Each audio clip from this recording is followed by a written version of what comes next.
When police may arrest without warrant. Any police officer may, without an order from a magistrate and without a warrant. तो इन cases में ना तो magistrate के order की जरूरत है और ना ही पुलिस को किसी वारंट की जरूरत है किसी एक्यूज्ड पर्सन को गिरफ्तार करने के लिए। किन केसेस में? First, any person who has been concerned in any cognizable offense. Cognizable offense itself हमने डेफिनेशन पढ़ ली थी कि वो ऑफेंसेस जहां पर पुलिस को गिरफ्तार करने के लिए वारंट की जरूरत नहीं होती, पुलिस डायरेक्टली खुद एक्शन ले सकती है। ठीक है, तो पहली चीज आ गई कॉग्निजेबल ऑफेंस में जो बंदा मुलविस है, कंसर्न्ड है, और against whom a reasonable complaint has been made और credible information has been received. अब पुलिस के जो है वो मुखबर होते हैं या उनके अदर सोर्सेज होते हैं, और क्यूएसओ की प्रिविलेज्ड कम्युनिकेशन आपने पढ़ी है, उसके अंदर they are not liable to disclose.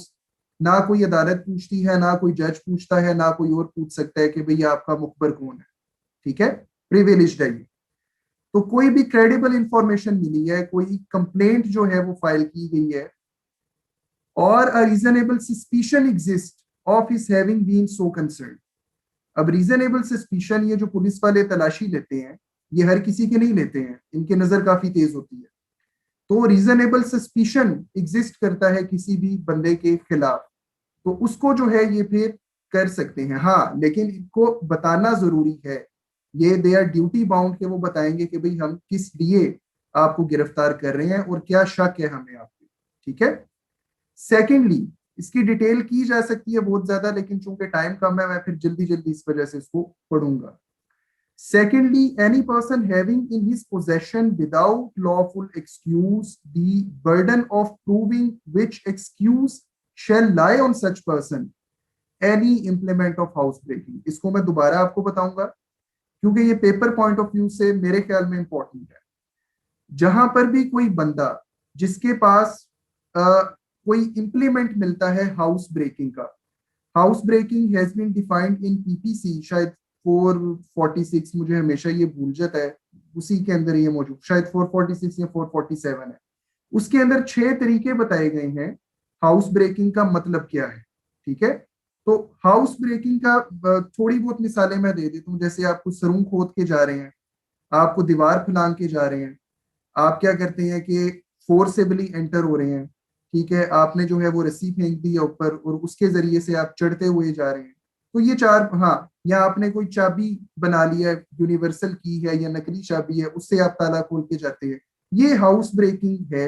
और इनमें से अगर कोई इंप्लीमेंट होगा, जैसे कोई रस्सी मिलती है, कोई और चीज मिलती है, कोई और आपको ऐसा इंप्लीमेंट या औजार मिलता है जिससे हाउस ब्रेकिंग हो सकती है। ठीक है, और उस वक्त कोई भी बंदा उन इम्प्लीमेंट्स की पोजेशन में है, उसके पास कोई इम्प्लीमेंट, कोई औजार, कोई हथियार मौजूद है, उस वक्त जो बर्डन ऑफ प्रूफ है वो उस बंदे के ऊपर लाई करेगा।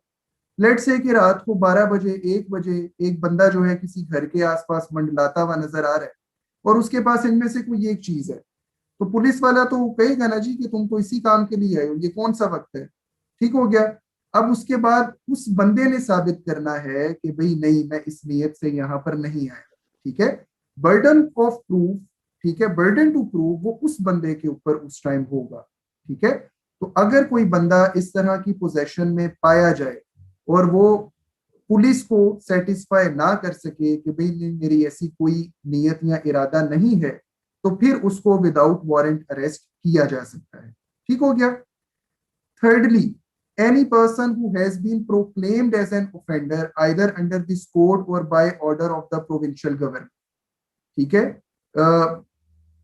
प्रोक्लेम्ड ऑफेंडर, एब्सकॉन्डर, ये भी हम पढ़ेंगे इंशाल्लाह। तो जो भी बंदा प्रोक्लेम्ड ऑफेंडर है, जो इश्तेहारी हो गया, ठीक है, इश्तेहारी कब होता है बंदा, जब उसके लिए समन इशू किया जाता है वो नहीं आता, फिर आप बेलेबल वारंट इशू करते हैं वो नहीं आता, फिर आप नॉन बेलेबल वारंट इशू करते हैं वो नहीं आता, उसके बाद फिर जो है वो प्रोक्लेम्ड ऑफेंडर हो जाता है। ठीक है, 1 महीने का उसको टाइम दिया जाता है, उसके बाद फिर वो इश्तेहारी है।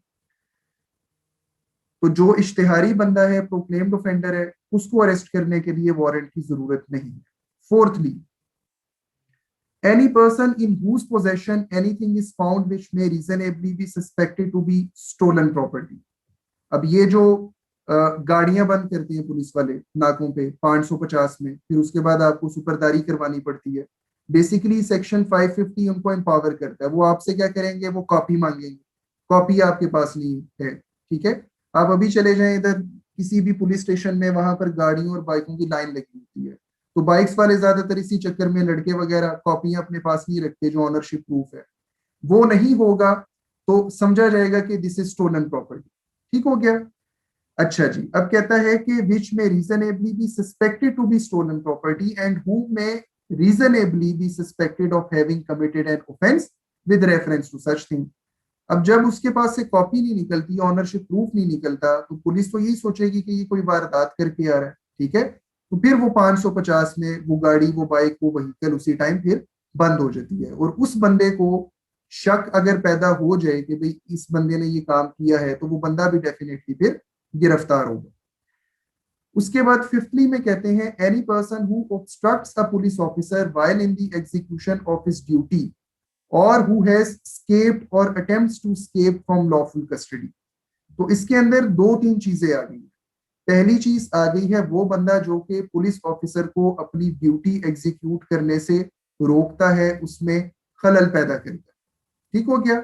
दूसरा वो बंदा जो कि स्केप कर जाता है, और तीसरा वो बंदा जो स्केप करने की कोशिश करता है। इन तीनों लोगों को अरेस्ट किया जा सकता है without warrant.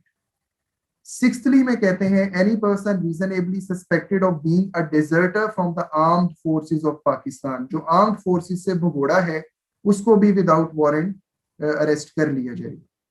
सेवंथली any person who has been concerned in or against whom a reasonable complaint has been made or credible information has been received। वही पहले फर्स्टली वाली जो हमने पढ़ी थी, ये वही लैंग्वेज है। or a reasonable suspicion exists of his having been concerned in any act committed at any place out of Pakistan which if committed in Pakistan would have been punishable as an offense and for which he is under any law relating to extradition or otherwise liable to be apprehended or detained in custody in Pakistan। ये बड़ी interesting proposition है। PPC का भी आप जो पहले 4-5 section है वो बड़े टेक्निकल है, हम में से कोई भी नहीं पढ़ता, ना हमें पढ़ाए जाते हैं।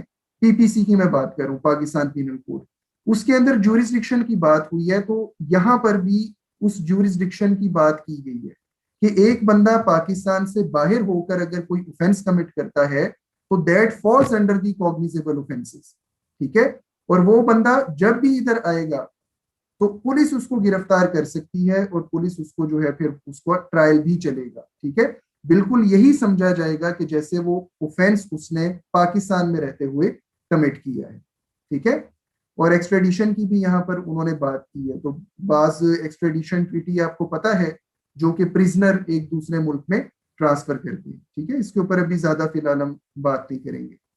Eighthly, any released convict committing a breach of any rule made under section 565 subsection 3।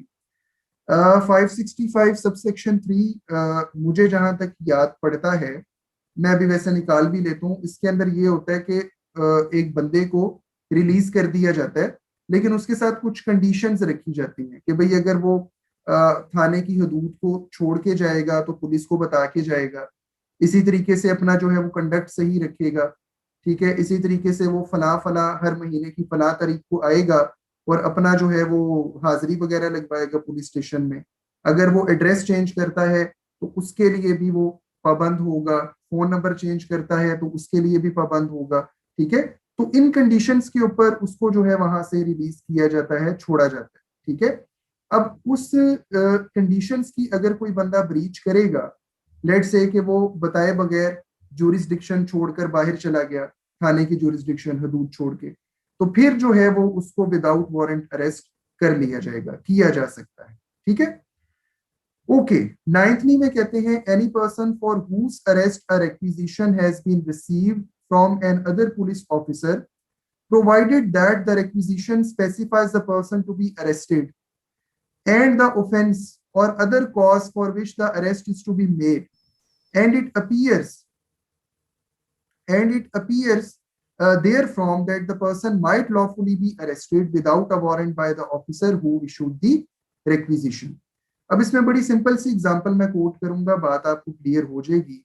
एक बंदा ऑफेंस करता है रावलपिंडी में और भाग के वो चला जाता है एबटाबाद में, ठीक है।